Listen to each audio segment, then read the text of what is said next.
నమస్తే, welcome to 99 TV. పీఓకేలో మనం అప్రమత్తం కావాల్సిన సమయం ఆసన్నమైంది పాక్ ఆక్యుపైడ్ కాశ్మీర్లో. ఎందుకంటే నిఘా వర్గాల నివేదిక ప్రకారం ఉగ్రవాది షంషేర్ నేతృత్వంలో లష్కరే యూనిట్ డ్రోన్ల సహాయంతో ఏరియల్ సర్వే నిర్వహించిందట.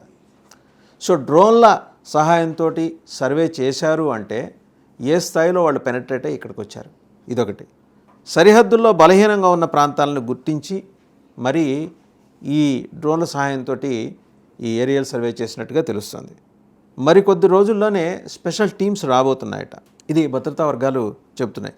సో అక్కడ అప్రమత్తం కావాల్సిన అవసరాన్ని భద్రతా వర్గాలు సూచిస్తున్నాయన్నమాట.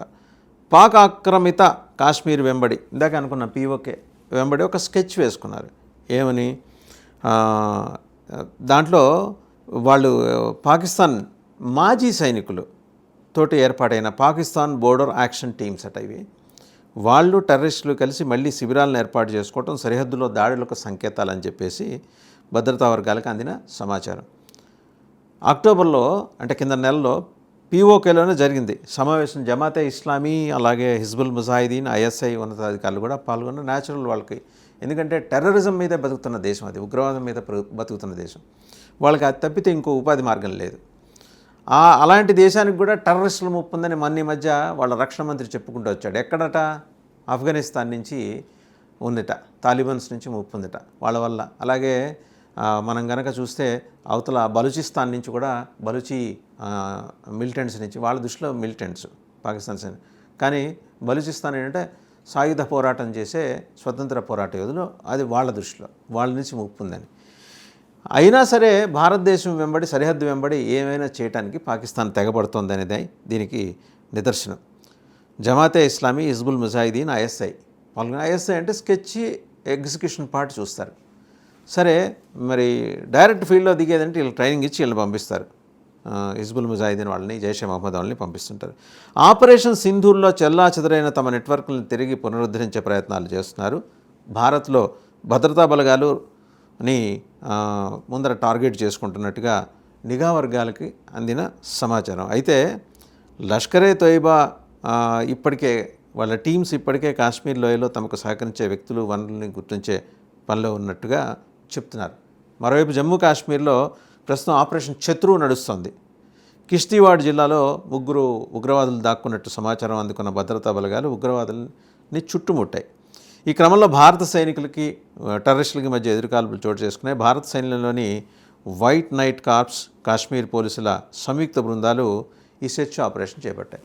ఓవరాల్గా ఏంటంటే మనం అప్రమత్తం కావాల్సిన ఒక సమాచారాన్ని, సంకేతాన్ని నిఘా వర్గాలు తెలియజేశాయి దేశానికి, ప్రత్యేకించి జమ్మూ కాశ్మీర్ రాష్ట్ర ప్రభుత్వానికి. సరిహద్దు వెంబడి బలహీనంగా ఉన్న ప్రాంతాలని ఐడెంటిఫై చేసి అక్కడ ఏరియల్ సర్వే చేసుకుంటున్నారు డ్రోన్స్ తోటి. అండ్ ఆపరేషన్ సింధూర్ సందర్భంగా పీఓకేలో చెల్లా చెదురైన ఆల్మోస్ట్ డిస్మాంటిల్ అయినాయి శిబిరాలు, ఉగ్రవాద శిబిరాలు.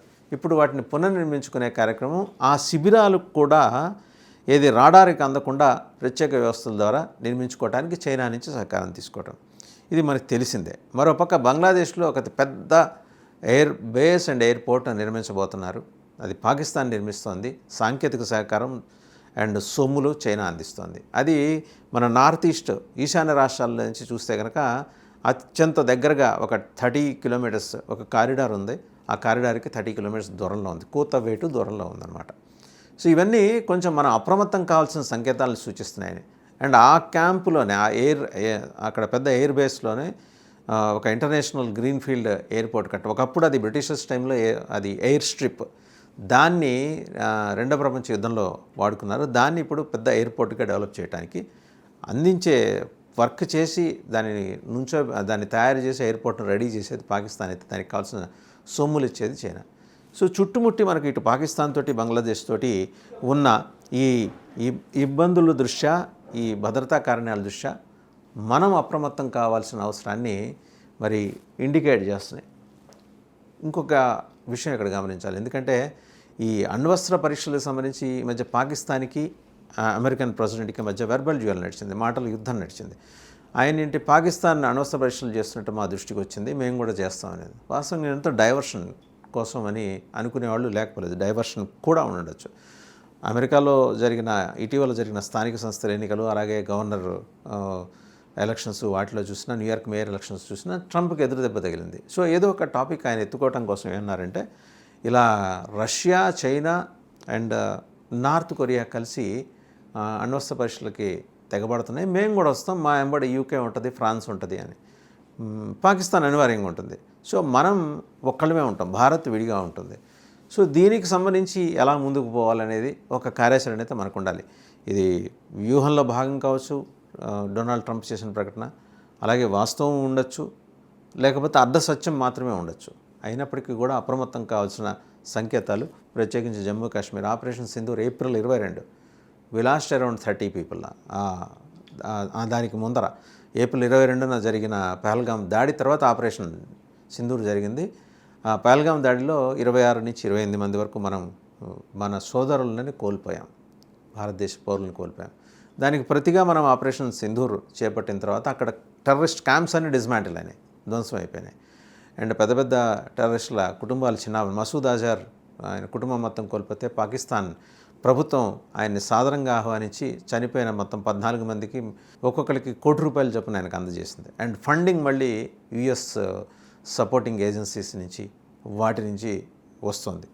ఇవన్నీ కూడా మనం గమనంలోకి తీసుకోవాలి. అంటే geo political affairs experts alert చేస్తున్నది ఏంటంటే, మనం అంత తేలిగ్గా తీసిపారేసే కంట్రీ అయితే పాకిస్తాన్ కాదు, అది టెర్రరిస్టుల manufacturing unit, international manufacturing unit అన్నమాట.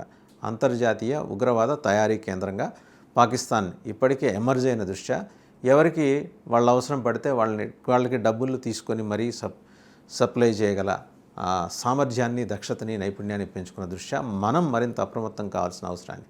అండ్ అంటే భద్రతా బలగాలు చెప్తున్న దాన్ని బట్టి ఒకవేళ ఎల్ఈటీ కనుక, లష్కర్ ఎ తోయిబా కనుక ఎంటర్ అయ్యి ఏరియల్ సర్వే జరిపిన మాట వాస్తవమే అయితే ఇది ఒక అలాం కిందే మనం చూడాలి. అంటే మరింత జాగ్రత్తగా మనం మన సరిహద్దుల్ని కాపాడుకోవాల్సిన అవసరం, మన పౌరుల్ని కాపాడుకోవాల్సిన అవసరాన్ని ఇప్పటివరకు వచ్చిన సమాచారం నిజమైతే కనుక అది ఖచ్చితంగా మనం దాన్ని ఫాలో అవ్వాల్సిందే, అప్రమత్తం కావాల్సిందే.